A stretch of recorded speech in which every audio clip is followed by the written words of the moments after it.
감가 수정하는 방법 할 차례죠. 그 원가 방식이 쉽지가 않아요. 그죠? 그래서 이제 들어가겠는데, 자, 가겠습니다. 자, 무슨 수정하는 방법이야? 감가. 그럼 감가, 상가가 수정이 다르죠. 그죠? 그래서 이걸 갖고 이제 우리가 들어가겠습니다. 근데 요게 이제 그 계산 문제가 좀 미리 보여드리면 제가 해드릴 텐데, 넘기시면 612와 613페이지로 한번 가보세요. 가시면은, 자, 확인 예제 문제 두 가지가 있죠. 그죠? 그러니까 요게 좌측의 확인 예제 문제에다가 배표를 3개 치세요. 요게 우측의 확인 예제 문제는 정률법이라는 게 딱 한 번밖에 안 나왔거든요. 그죠? 그러니까 좌측에 더 우리가 빈번하게 나온다라는 거를 말씀을 드리고, 따라서 정해법, 좌측의 정해법이거든요. 근데 우측은 따라서 정률법. 정률법은 딱 한 번밖에 안 나왔어요. 그래서 제가 풀어드린 거 위주로 가고, 넘기시면은 따라서 상한기금법. 이건 계산 문제가 안 나옵니다. 상한기법은. 그래서 요거는 그냥 들어보시니까 내용 연수다. 이렇게 해서 우리가 다시 한번 들어볼게요. 전체적인 틀을 보여드립니다. 원가 방식입니다.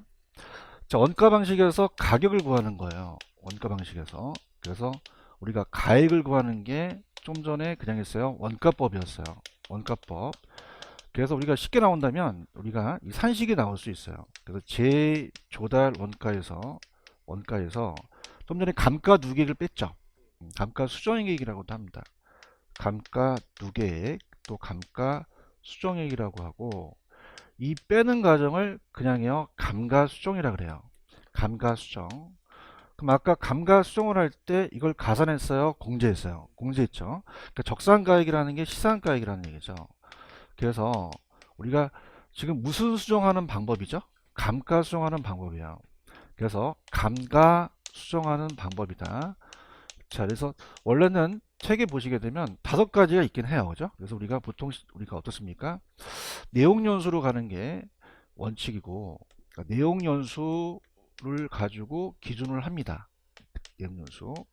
근데 아까 제가 물리적이 중요했어요, 경제적이 중요했어요? 경제적 내용 연수로 가는 게 중요하고요. 그다음에 아까 관찰감가법이라는 게 있었죠. 그죠? 그래서 분해법이 있고, 내분관 돼서 분해법이 있었고, 그 다음에 관찰감가법이라는 게 있었어요. 근데 감찰감가법은 그냥요 좀 주관적이에요. 주관적이 개입되기 쉽죠. 그죠? 그래서 내용 연수로 이제 기준을 하고, 자, 우리가 이제 여기까지가 직접법하고 간접법이라는 얘기 들어보셨죠? 아까 직접은 그냥요 대상에서 직접 구해요. 간접법은 사례에서 가지고 오죠. 그래서 우리가 직접법이라는 것은, 자, 대상 부동산에서 직접 구합니다. 그래서 직접법이고, 그 다음에 간접법은 내가 구해요, 사례에서 가지고 와요. 그래서 이걸 제가 아까 간접법이라고 말씀드렸죠. 근데 간접법은 시험 문제 아직까지 나오진 않았어요. 그래서 시장 추출법과 그래서 임대료 손실환원법이라는 게 있습니다. 네, 들어보세요. 자, 그러면 자, 그냥 우리가 어차피 공인중개사에 대한 수준이니까, 시장추출법은 내가 구해요, 시장에서 추출했어요. 그럼 사례에서 가져온 거죠. 그 다음에 이제 만약에, 자, 5층짜리 건물인데 얘가 엘리베이터가 있는데 나는 엘리베이터가 없어요. 그냥입니까? 기능적 감가입니까? 기능적 감가만큼 그냥요 임대료가 손실이 와요. 손실이 와면 그걸 가지고 구할 수도 있죠. 네, 그건 참고만 하시고, 그래서 내분간 시임 이렇게 암기하시는데 보통 요 3가지가 잘 나옵니다. 특히 이 내용 연수가 정률 정액 상환이라는 게 있죠. 그죠? 그래서 우리가 어떻습니까? 근데 이제 중요한 것은 내용 연수로 가야 돼요, 관찰강화법을 해야 돼요? 그러면 병용을 하는 게 좋죠. 그죠? 반드시가 아니라 이제 병용할 수 있다 이렇게 나오고 있고, 우리가 유례기라고 하는데, 자, 율은 정익률법이고 정률법이고, 그 다음에 정해법이 있어요. 정해법이 있고, 그 다음에 상환기금법이 있습니다. 그래서 따라서 유례기, 유례기라는 것은 정률법이 제일 있다가 감가가 제일 많거든요. 그죠? 처음에. 그래서 이제 보는데, 제가 아까 정해법이 잘 나온다고 말씀드렸죠. 그죠? 이렇게. 그래서 일단 그걸 가기 전에 내용을 흩어야 되니까 611페이지로 가시면, 611페이지 가시면 감가 수정하는 방법이 직접법만 있어요, 간접법이 있어요? 간접법. 직접법의 내용 요소가 제가 정액, 정률 상한이 있다고 말씀드렸죠. 그 다음에 이제 오른쪽에 잠깐 보충의 시장추출법과 임대료 손실은 간접법인데 잘 출제되지는 않습니다. 그럼 내용 요소에 보시면 정해법이라는 단어가 있나요? 자, 여기 정해법. 그럼 정해법은 좀 어렵더라도 그냥요 일정 액식이에요. 일정 액이죠. 그래서 일정 액식 감가는 거죠. 일정 액식 감가. 자, 그래서 이제 얘가 계산 문제가 나와요. 일정 액식 감가다. 자, 그러면 이제 매년 금액이 일정하겠죠. 건물 같은 데 많이 쓰는데.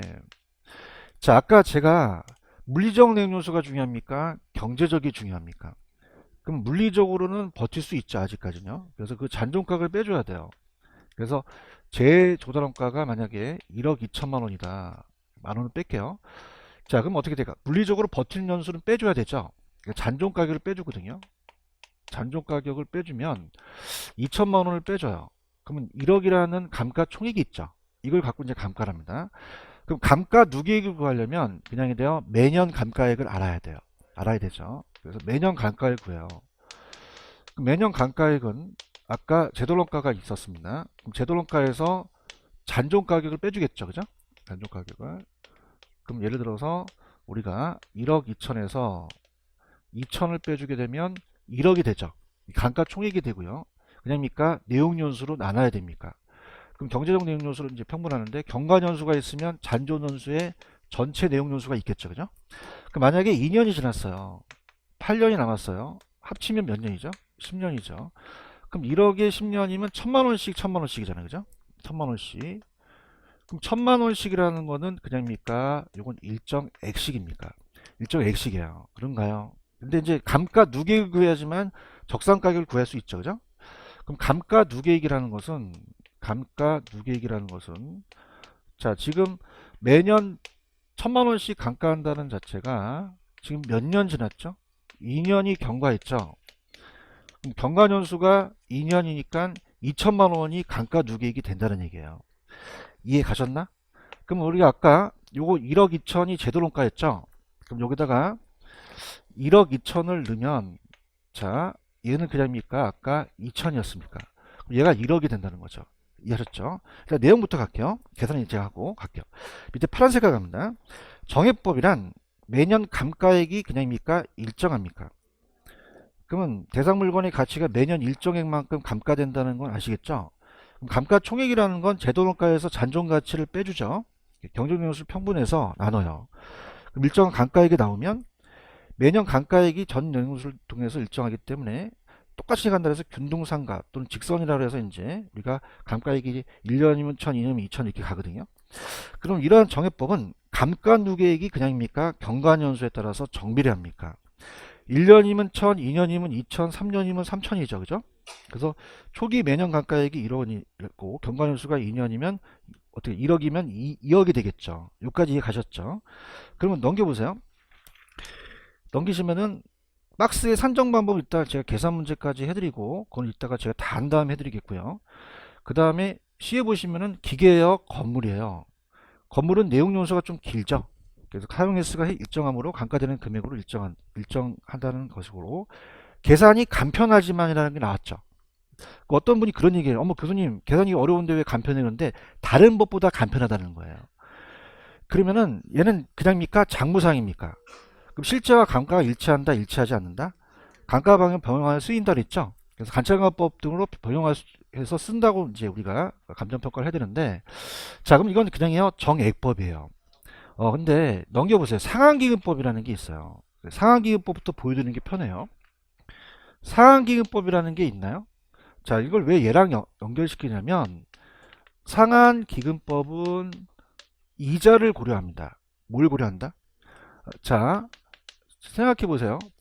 아까 얘는 자 여기 어렵기 때문에 지금 1억을 지금 1000만원씩 몇 년 동안 모으면 1억 돼요. 10년이죠. 그런가요? 그럼 이거를 그냥 항아리에다 박는 거예요. 그죠? 그래서 자본을 회수하는 거거든요. 그럼 이자가 발생합니까? 안 합니까? 안 한다는 거죠. 이해 갔나?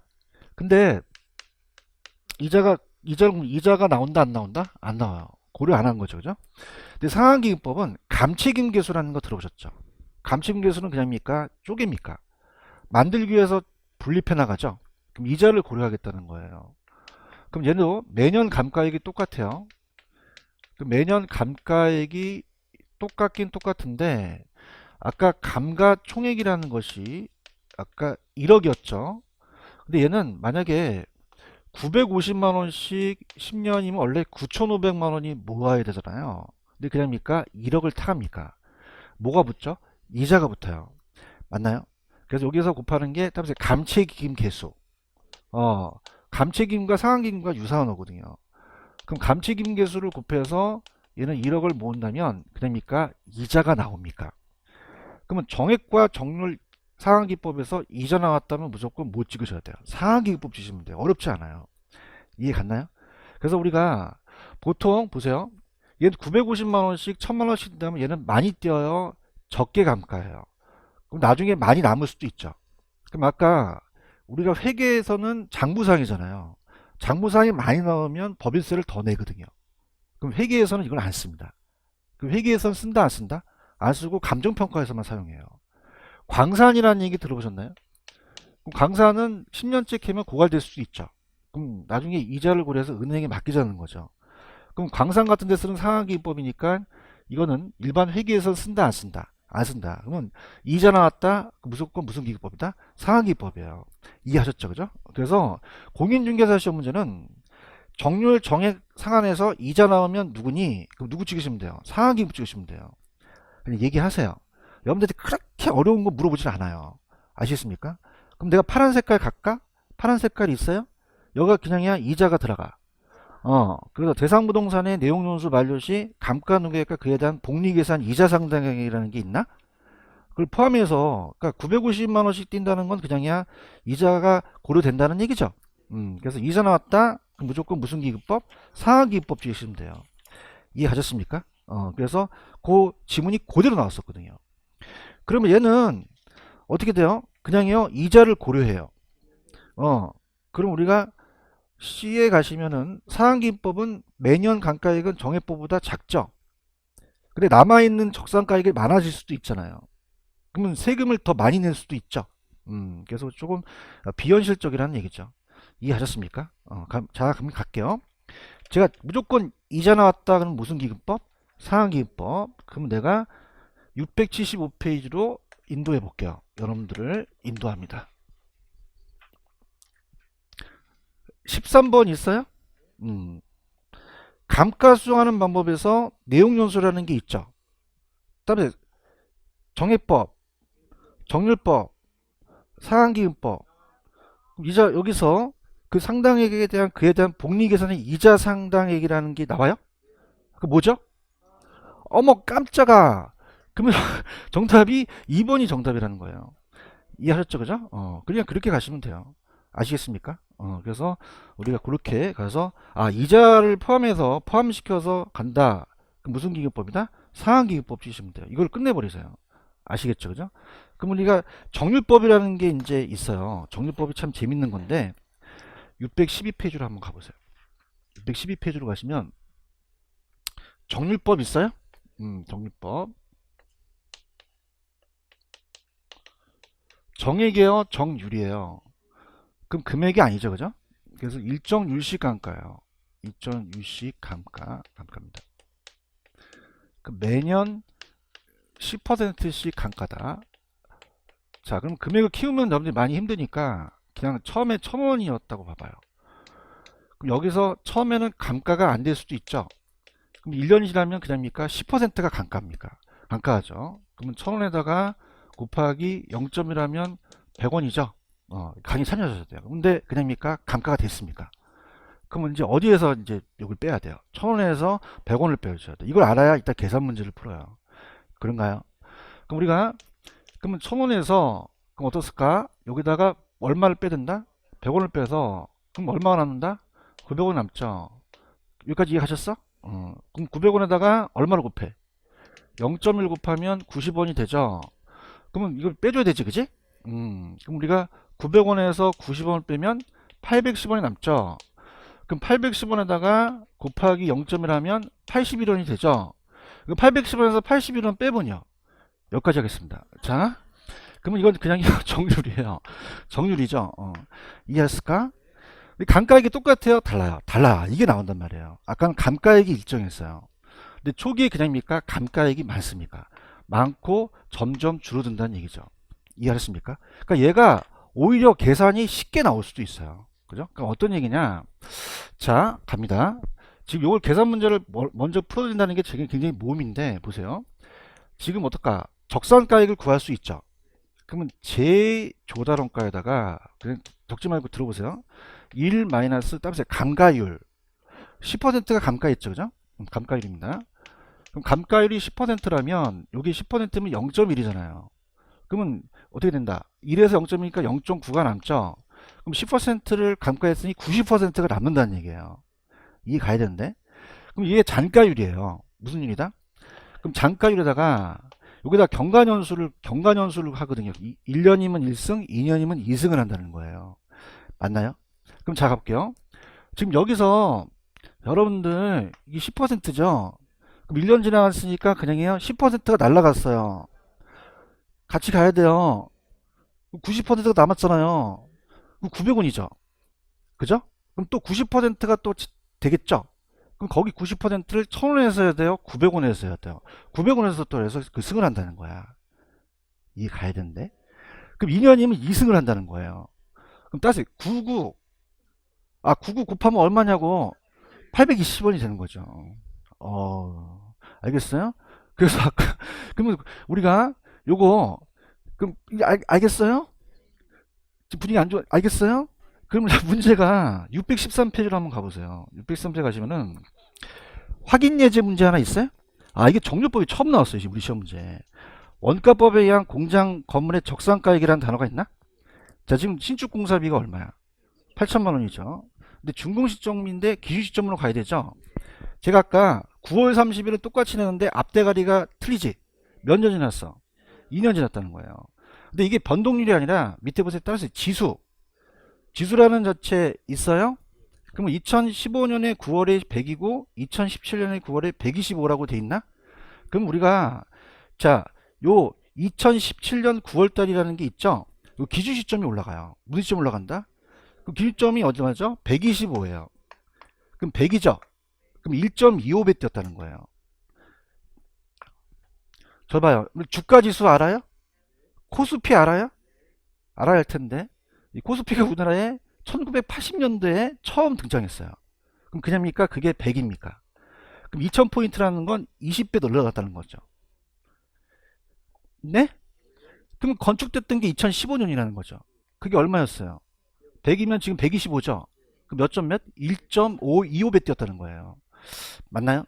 그럼 8천만 원에서 1.25니까 1억이 됐다는 거죠. 얼마 됐다? 그럼 봐봐. 일로 와봐요. 요거 아까 1000만 원, 요거 1억, 1000만 원 요거 기억나세요? 근데 여기는 70%예요. 단가율이. 몇 퍼센트다? 그럼 봐봐. 거기 보시면은 감가율이에요? 잔가율이야? 잔가율이 70%에서 남는 거죠. 맞나요? 그럼 아까 봐봐봐. 여기 써 있잖아. 10%니까 0.9가 잔가율이잖아. 그럼 아까 여기서 하니까 요거 900원이 되는 거 아시겠잖아. 0.9를 곱하니까. 그렇죠? 그럼 0.9를 또 1000원에다 곱해야 돼요? 900원에다 곱해야 돼. 900원에다 하니까 99, 80일이 되는 거지. 이해해야 되는데 이해했을까 모르겠다. 그럼 만약에 얘가 1000원인데 만약에 지금 70%라는 건 30%가 감가됐잖아요. 그럼 단가를 봤을 때 여기에 700원이 되겠죠. 그럼 한 번 더 하죠. 99단 아니시죠? 772. 그럼 49가 정답이라는 거죠. 이해하셨습니까? 그 0.7과 0.7을 두 번 하라는 얘기예요. 이해하셨습니까? 왜 감탄을 하고 그러시지? 평소에 안 하시니? 자, 그럼 어떻게 되나? 이거 이해가셨습니까? 그러니까 1-0.3에 30%가 감가됐다는 건데, 그러지 마시고 70%가 남아있잖아요.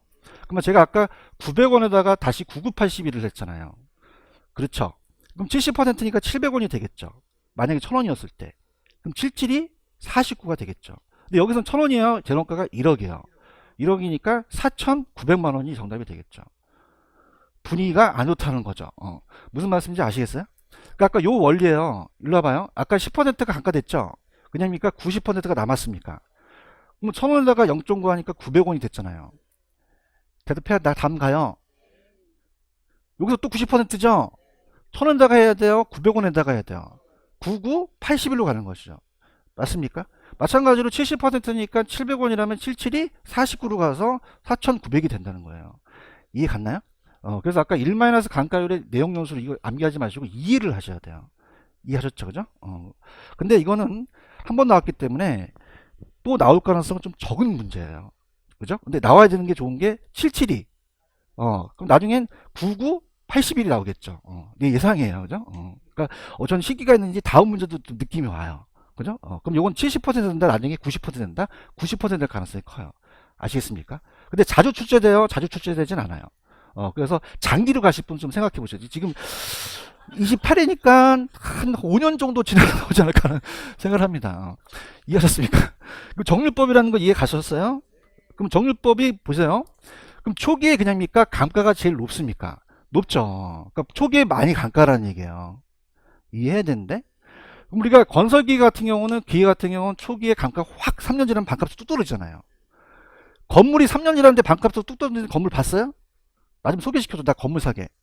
그럼 이건 기계예요. 기계. 건설기기 같은 거. 그럼 초기에 그냥입니까? 감가액이 높습니까? 점점 가까이 체감된다는 거예요. 이해하셨죠? 그죠? 그럴게요. 정률법 있어요? 체감상가법 점점 줄어든다는 거죠. 그럼 매년 그냥입니까? 감가율이 일정합니까? 감가액이 일정한 게 아니죠. 대답해요. 그 다음에 대상물건의 감가 형태가 매년 일정률로 감가한다는 거예요. 그럼 가정의 매년 말 잔존가액의 일정 감가율을 곱하죠? 맞나요? 그냥요. 잔존가액. 아까 왜 99, 81, 77이 49 아시죠? 그 잔존가액에다 곱한다는 게 키포인트가 되는 거예요. 그래서 매년 감가가 산출한다는 거죠. 그럼 첫해 감가가 그냥입니까? 가장 큽니까? 가치가 하락되면서 감가가 점차 감소하겠죠. 그래서 건물이에요? 기계예요? 기계가 났다는 거죠. 이해하셨죠? 그래서 시에 보시면 기계 같은 기구 같은 게 초기 감가가 많으니 얘를 쓰라는 얘기죠. 아시겠습니까? 이렇게 잡으시고, 자, 그렇다면은 이제 정해법은 이따가 계산을 해드리고, 일단 전체적으로 본다면 614페이지 가시면 그 그림이 하나 있어요. 614 가보세요. 그림 있어요? 그림을 보신다면, 자, 이걸 이제 이렇게 하니까 이 셋 다 비교가 안 돼서, 자, 얘도 이제 매년 만약에 20%씩 감가한다. 감가가. 그럼 일정 율씩 감가한다면 들어갑니다. 만약에 1억이라면 처음에 감가는 안 됐다가 1억이었다가 20%니까 20%죠. 그죠? 그럼 1억에다가 곱하기 0.2 하면 2천만 원이 되죠. 그럼 그냥 얘들 빼야 돼요. 1억에서 2천을 빼니까 얼마가 나와요? 8천만 원. 그럼 8천만 원에다가 또 0.1을 해야 되죠. 그러면 1600만 원이 되겠죠. 자, 그러면 그냥입니까? 초기에 제일 많습니까? 많죠. 그럼 제가 볼게요. 얘는 지금 따라서 1000만 원, 2천만 원, 950만 원. 그럼 얘가 제일 많이 뛴 거죠. 따라서 유래키. 그래서 이렇게 해보세요. 그럼 누가 제일 초기에 많이 뛰겠어요? 정률, 정액, 상한이 되겠죠. 아시겠습니까? 그래서 우리가 초기 감가액의 크기예요. 감가액의 크기. 그럼 거기 보시면은 거기 그래프가 하나 있어요. 첫 번째 그래프. 지금 보고 있어요? 그럼 봐봐. 이렇게 돼서 지금 거기 세로축이 뭐라고 되어 있냐면 매년 감가액이라고 되어 있죠. 감가액이고 이게 내용 연수예요. 그리면서 지나가면서 자, 그럼 직선으로 된 게 이렇게 되고 이렇게 된 게 있죠. 그다음에 정해법, 상한기금법. 그럼 누가 더 많아요? 정액이 많죠. 아까 얘가 1000만 원이었고 얘가 950이었잖아요. 그런가요? 초기에 정률법이 2000이었죠. 그럼 2000이 그냥입니까? 제일 많이 뜁니까? 많이 뛰죠. 그 유래기를 암기하시라는 거죠. 그런가요? 그럼 좌측에 보시면 감가액이 따라서 유래기. 그럼 누가 제일 많이 뛰어요? 정률, 정액, 상한이라는 거죠. 맞나요? 그럼 많이 떴다는 것은 많이 떴다는 건 정상가격이 적게 남죠. 그러니까 평가가격은 반대라는 얘기죠. 그 밑에 가시면 감가액입니까? 그 평가액입니까? 평가액은 상한기금법이 더 많죠. 그러니까 정액 그 다음에 정률이 되는 거죠. 여기까지 가셨어요?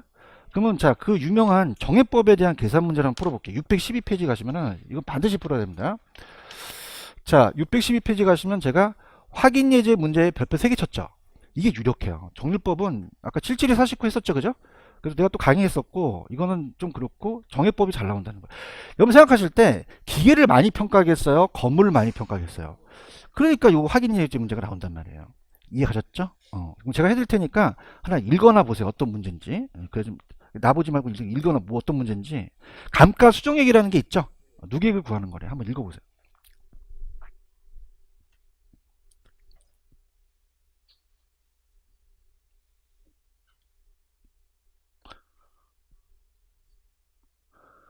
있는데도 하루 종일 나올 때 내가 해줄게. 그냥 갈게. 감가 수정액이 있어요. 찾았습니까? 자, 준공 시점으로 가야 돼요? 기준 시점으로 가야 돼요? 기점이죠. 찾았나요? 뒤에는 똑같죠? 근데 이게 몇 년이 경과되는지를 아셔야 되는 거예요. 아까는 설명했는데 되게 5년이 경과됐죠. 아까보다 난이도가 높지. 5년이야 이거. 2009년서부터 14년까지 몇 년이 경과됐다? 그럼 나중에 5년을 곱해야 돼요. 오케이? 자, 기준 시점이 지금 2억이죠. 2억에다가 잔존 가격이라는 게 있었죠. 근데 여기 잔존 가격이라는 게 없죠. 근데 맨 마지막에 가보세요. 잔존 가치율이라는 게 있나요? 그게 10%라는 게 재도론가에다 10%를 하라는 거예요. 그럼 재도론가가 아까 얼마였죠? 그럼 2천만 원이죠. 그럼 1억 8천이라는 얘기죠. 음, 그런가요? 계산 나중에 하고 그냥 저를 보세요. 밑에 해설 다 있으니까 지금 계산 다 집에 가서 하는 거예요. 경제적 연수가 전체가 몇 년이에요? 50년으로 나누라는 얘기거든요. 그런가요?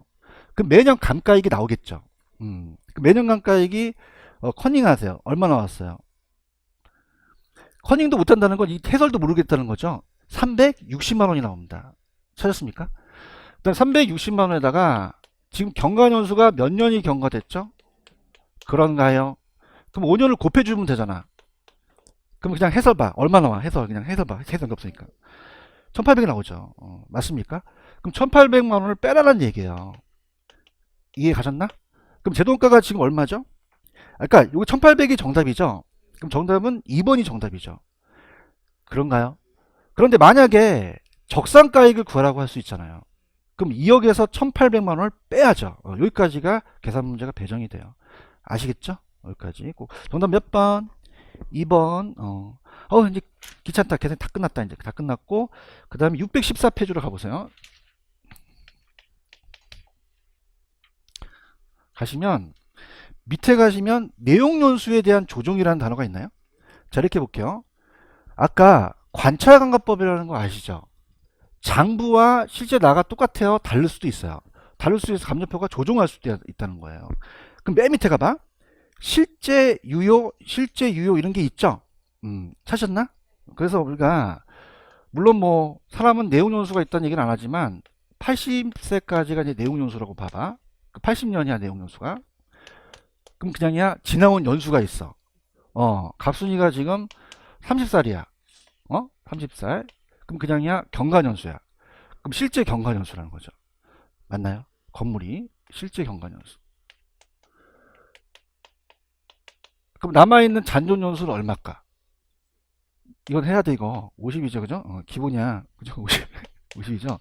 50이 잔존연수가 되는 거예요. 그냥이요 실제 장부상이라는 거죠. 그런가요? 근데 그냥이야 또 젊어지고 싶어.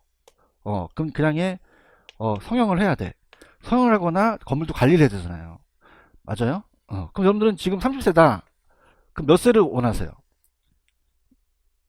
자, 30세는 좀 그랬다. 그냥 40세로 가자. 40세. 왜냐면 공인중개사 거의 40세가. 그러면 40세다가 몇 년 남았어, 그러면? 그렇지. 그럼 지금 40세 분이 30세는 이제 안 맞는 거야, 자기네들하고. 여기, 여기 40세 분 여성분들은 몇 살 되기를 원하세요?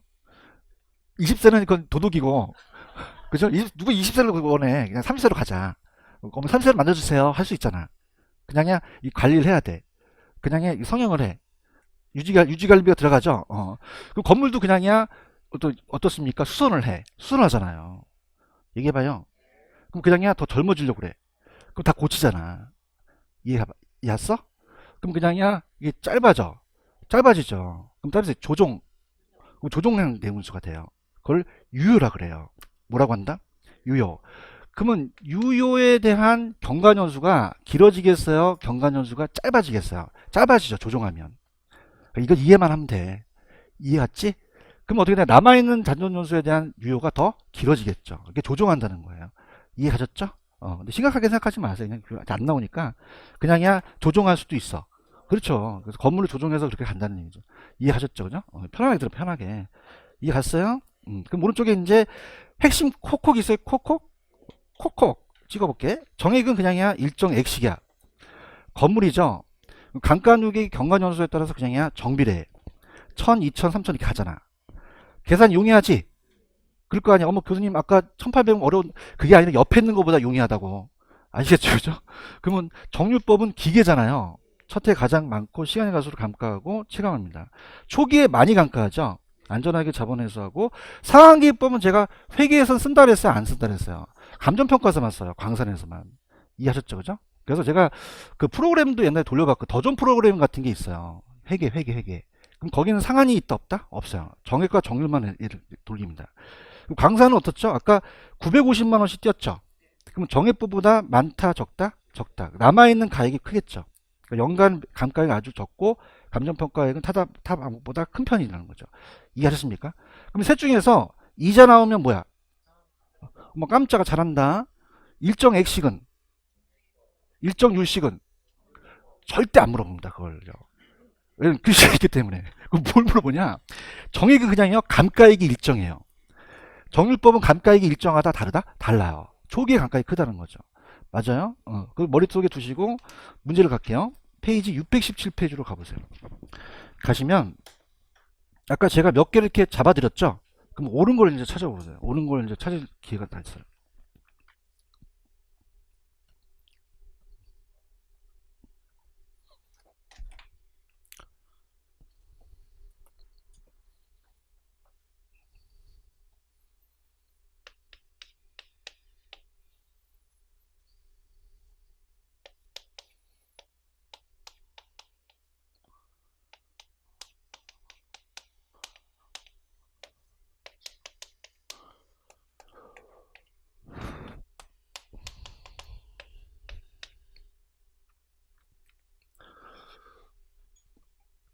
답을 확실하게 알겠죠, 그죠? 그래서 지금 안 푼 게 제가 몇 번 안 풀었을까? 디귿을 안 풀었죠, 그죠? 디귿번. 혀가 짧아, 디귿. 자, 정률은 그자입니까? 매년 감가의 첫 해가 가장 큽니까? 갈수록 점차 줄었다, 맞네요. 그렇죠? 그 다음에 감가수정이라는 것은 어떤 게 물리, 기능, 경제적까지 다 봐야 되죠? 그래서 아까 미음번이 틀렸죠? 그렇죠? 물리적, 경제적. 그럼 정답은 몇 번? 5번이 정답이 되겠죠. 화이팅. 화이팅. 그죠? 그래서 막 후기에 뭐 이렇게 뭐 떴습니까? 수강 후기 게시판에 교수님 화이팅 이렇게 올렸더라고요. 그래서 화이팅 괜찮나봐요. 그죠? 여러분 싫어하는지. 5번 정답이에요? 이렇게 보시면 됩니다. 그래서 우리 일선에서 안 올리시는 것 같아요. 수강 후기를. 그죠? 이제 좀 삐졌는데 뭐 알았습니다. 근데 저는 뭐 일부러 올리진 않아요. 그죠? 자, 이렇게 보시고 가볼게요. 거래 사례 비교법이라는 게 있나요? 그다음에 비교 방식. 그럼 거래 사례가 적어야 돼요? 많아야 돼요? 많아야 되죠. 그럼 시장성이 있어야겠죠? 그래서 이제 우리가 거래 사례 비교법으로 갑니다. 자, 그럼 우리가 동일 수급권이라는 얘기 들어보셨죠? 그래서 같은 동일 수급권, 우리가 동일한 수요와 공급이 권역에서 같이 대체 관계가 성립되는 거예요. 그럼 대상부동산이 속해 있으면 무슨 지역이죠? 인근. 속해 있지 않으면 유사. 안 물어보고 제가 그냥 할게요. 자, 죄송합니다. 자, 인근 지역은 그냥요, 대상이 있어요. 있죠? 있죠. 대상이 있죠. 대상이 있어서 우리가 사례가 있다는 거죠. 그럼 우리가 강남역이라고 한다면, 만약에 없어요. 그럼 유사지역으로 넘어갈 수 있죠? 그럼 유사지역으로 갑니다. 그럼 유사지역이라는 자체는 대상이 있다, 대상이 속해 있진 않죠. 사례만 있다는 얘기예요. 이해하셨습니까? 그럼 그냥요, 이제 비교해야 돼요. 비교해서 시상가액을 구하죠? 그래서 이거 이제 계산 문제가 계속 뜨는데 들어갑니다. 그럼 내가 대상부동산의 시상가액을 비교해서 준한다. 비준 유추가격이라 그래요. 유추가격이라고도 하고 가액이라고도 합니다. 가격도 맞고요. 그러면 이게 대상부동산의 가격을 구하는 거죠. 대상가격입니다. 대상부동산. 자, 그러면 임대사례예요, 거래사례예요? 그럼 임대사례를 가져와야 돼요, 거래사례를 가져와야 돼요? 거래사례를 가져와죠. 그래서 이때 정의에 거래사례라는 게 들어가요.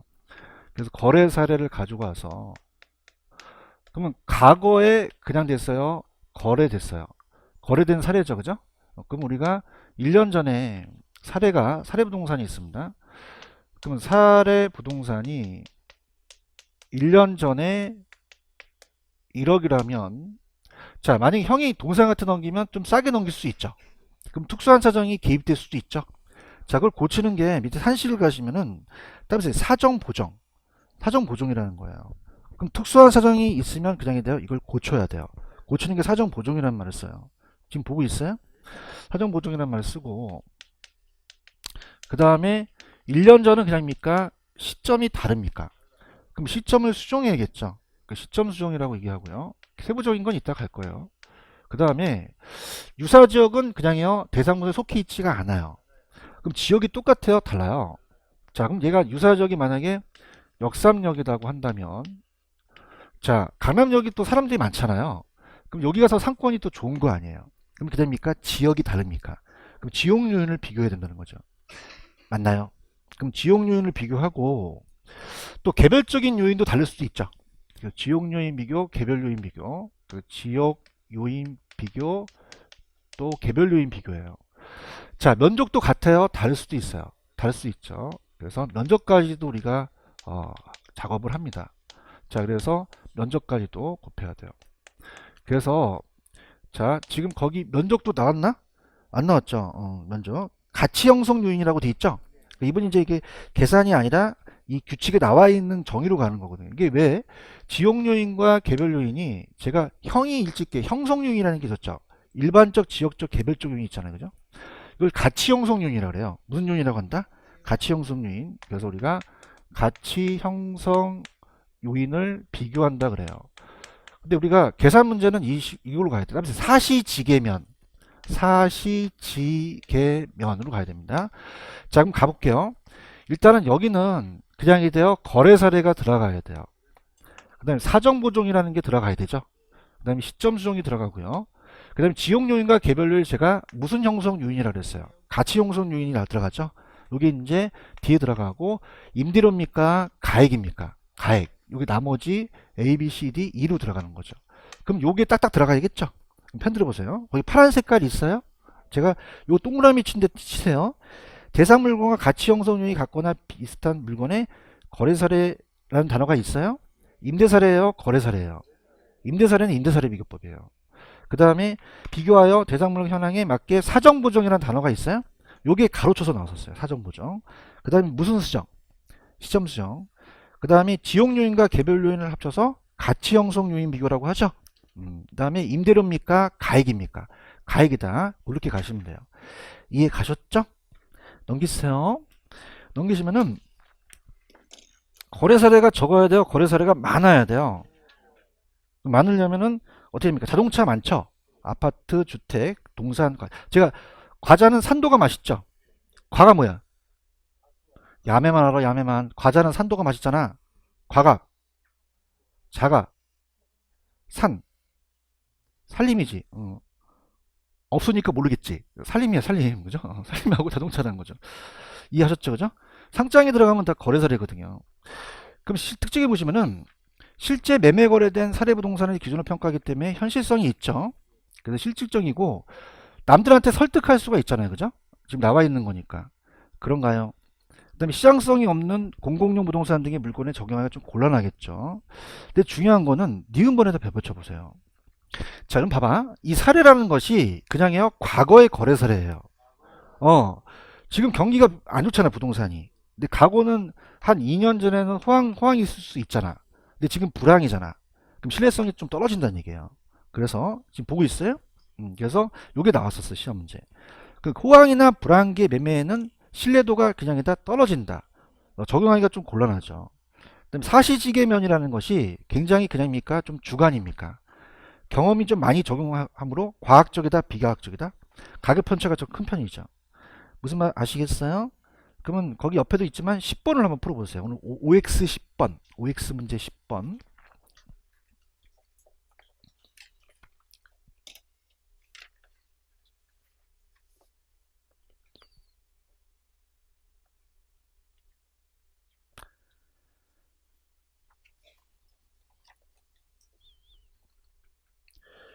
10번 맞을까요? 틀릴까?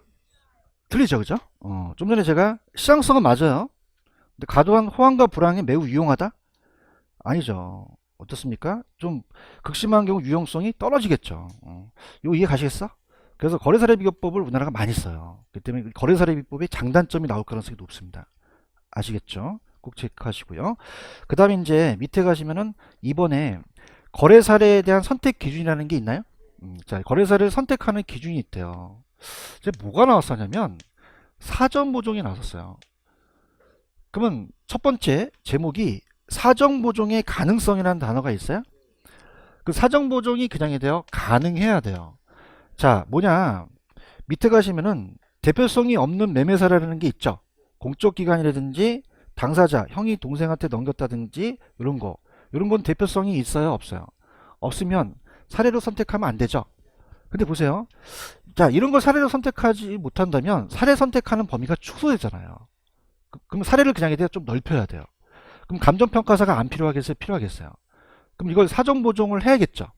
사정보종이 가능하다면 불가능하다, 가능할 수도 있다. 가능할 수도 있다는 거예요. 이해 갔나요? 가볼게요. 자, 사정보종이란 형이 동생한테 넘길 수도 있죠. 특수한 사정이나 개별적 동기가 게재되어 있어요. 그러한 사정이 없었을 경우에 가격 수준으로 정상화하는 작업을 말하죠. 따라서 자, 생각해 보세요. 특수한 사정이 개입됐다 그러면 너무 많은 게 사례가 없잖아요. 그럼 감정평가 할 수가 있어요, 없어요? 없다면 그냥입니까? 사정 보정이 가능하다면 가능합니까? 가능하다는 거예요. 이해하셨나? 그래서 특수한 사정이나 개별적 동기가 게재되지 않는 사례라면 그것을 선택하고 라는 단어가 있어요.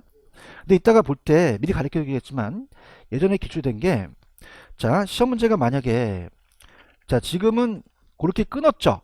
근데 이따가 문제가 어떻게 나오냐면, 만약에 개별적인 동의나 게재되기 쉽기 때문에 특수한 사정이 게재되지 않는 거래 사례에 이어야 한다고 나와요. 그러면 어떻게 됩니까?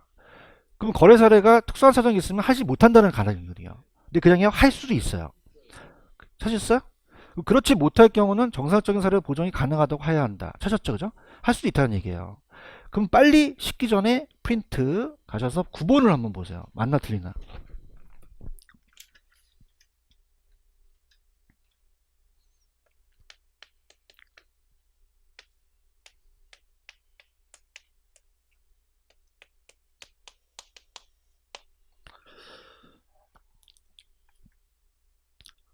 O예요, X예요? 자, 할게요. 이게 15회 때 떴던 아주 어려웠던 문제인데, 거래 사례는 관계자의 특수한 사정 또는 개별적 동의가 게재되기 쉽기 때문에까지 맞죠? 그럼 특수한 사정이 게재되지 않는 거래 사례된다? 자, 보세요. 그럼 특수한 사정이 개입되면 평가하면 됩니까? 안 됩니까? 안 된다는 얘기예요. 대화를 합시다. 그럼 특수한 사정이 개입되면 많을 수가 있잖아요. 그럼 사례를 선택할 수가 쉬워, 어려워?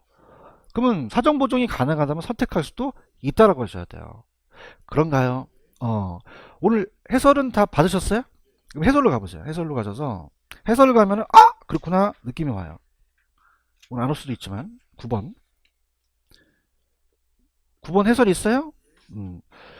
대표성이 없는 거래 사례는 사례 자료를 채택하지 않는 것이 원칙이죠. 대답해 봐요. 근데 아까 지문에서 뭐라 그랬어요? 특수한 사정이 게재되지 않는 거래 사례라는 건 특수한 사정이 개입되면 안 된다는 거죠. 안 돼요? 가능도 해요. 가능도 하다는 거죠. 이게 나왔다는 얘기죠.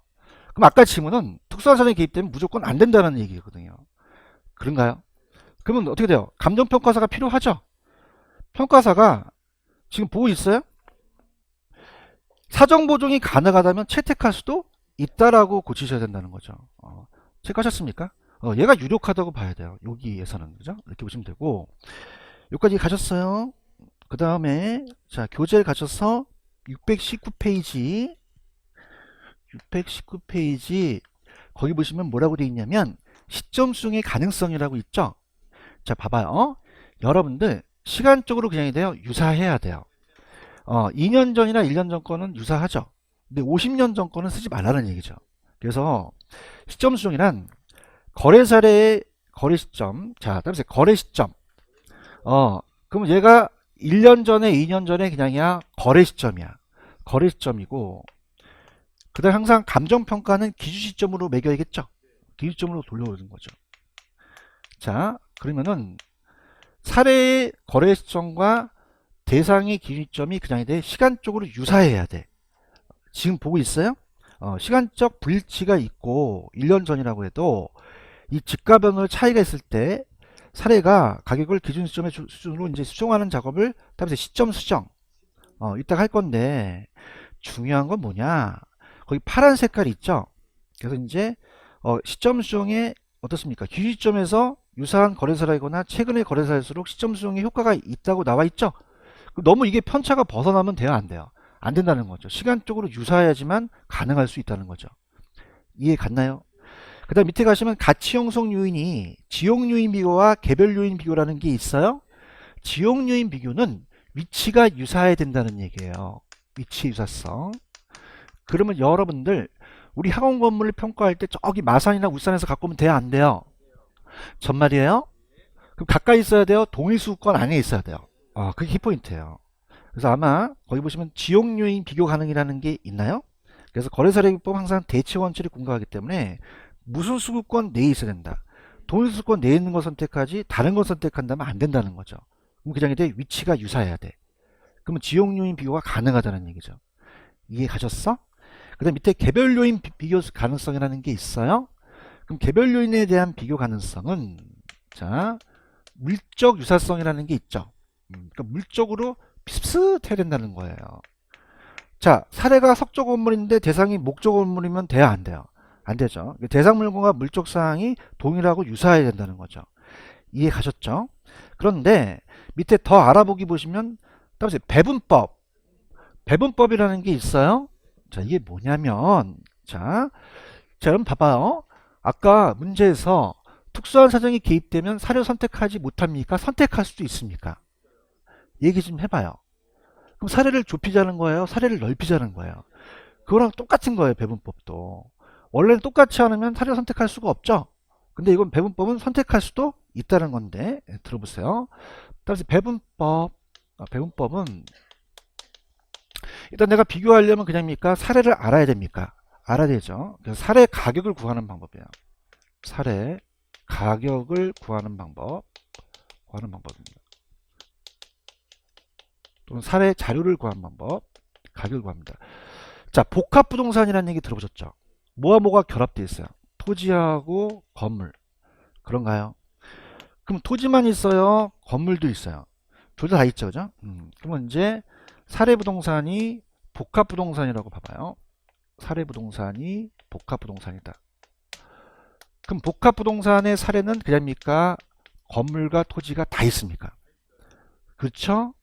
근데 지금 대상부동산은 낮이에요, 낮이. 건물지가 아니라. 그냥이야 토지만 있어. 그러면 건물이 없죠. 근데 이 대상부동산과 평가사가 봤더니 이 토지가 너무너무 비슷해. 그냥이야 비슷비슷해. 가격도 비슷비슷하죠. 혐오스러워요? 이게 평가가 어려워요. 그래서 이제 강사가 좀 이렇게 액션도 주고 그랬는데 안 할게요. 자, 어떻게 비슷비슷하죠? 너무 똑같아요. 너무 같아요. 사례도 선택하고 싶어요. 근데 그냥이야 달라요. 선택할 수가 없는 게 개별 요인이었죠. 맞습니까? 근데 선택을 하는 게 더 사례가 많아지죠. 선택할 수 있다는 게 배분법이에요.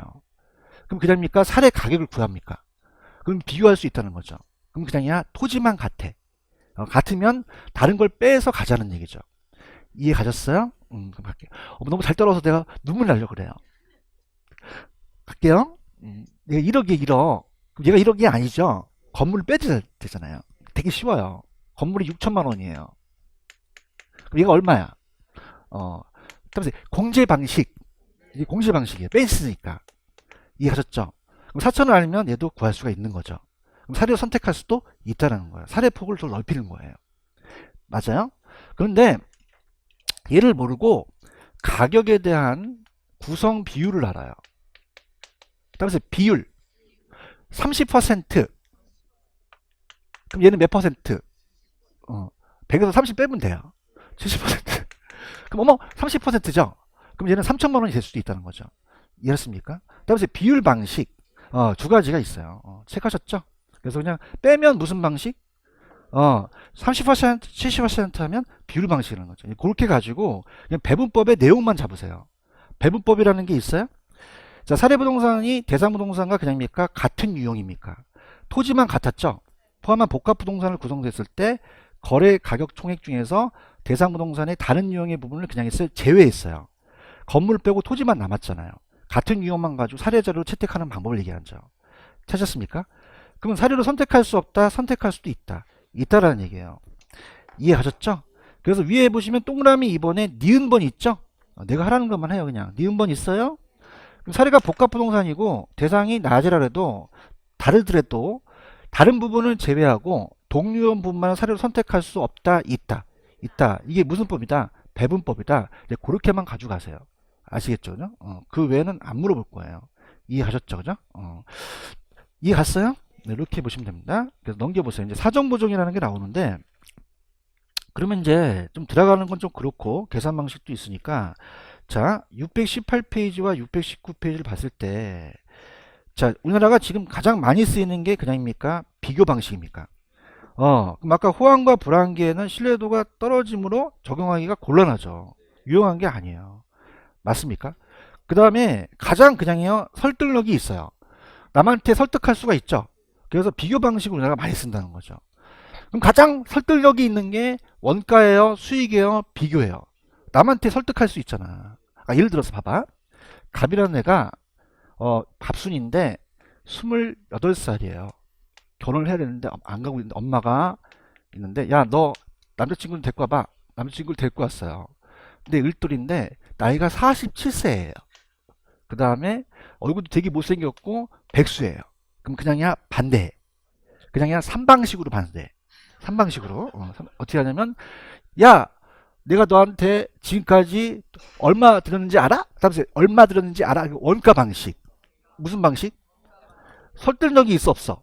없죠. 엄마가 나한테 해준 게 뭐가 있어 그러는 거야. 그럼 원가 방식은 설득력이 있어 없어? 정말? 그 다음에 두 번째는, 야, 이 아저씨랑 살아갖고 나중에 뭐 먹고 살래? 뭐 먹고 살래? 다음에 수입 방식. 엄마가 내 인생 책임지고 내가 알아서 먹고 살 거야 그랬잖아, 그지? 그럼 그냥 이것도 설득력이 없어. 근데 그냥 비교 방식은 설득력이 있어. 있죠. 그래서 엄마가, 야, 너 정순이 알지? 내 동창이야, 28세 알지? 걔가 남자친구 데리고 왔는데 연하래. 25살인데 이름이 송우석이래. 근데 얼굴도 잘생겼고 연봉이 한 5억 된대. 그러면 어떻게 된다? 얘한테 그냥 설득할 수가 있어. 있잖아요. 헷갈린다. 이렇게. 그래서 가장 설득력이 높은 게 뭐다? 비교 방식이에요. 이게 시험에 나와요. 그죠? 그래서 가장 설득력이 있고 실질적이고 가장 많이 쓰는 것은 무슨 방식이다? 비교 방식으로 하죠. 이해하셨죠? 그죠? 이렇게 정리를 해주시고, 지금 계산을 하려고 했더니 지금 안 좋아서 다음 시간에 좀 계산을 할게요. 이해하셨죠? 좀 쉬었다 가겠습니다.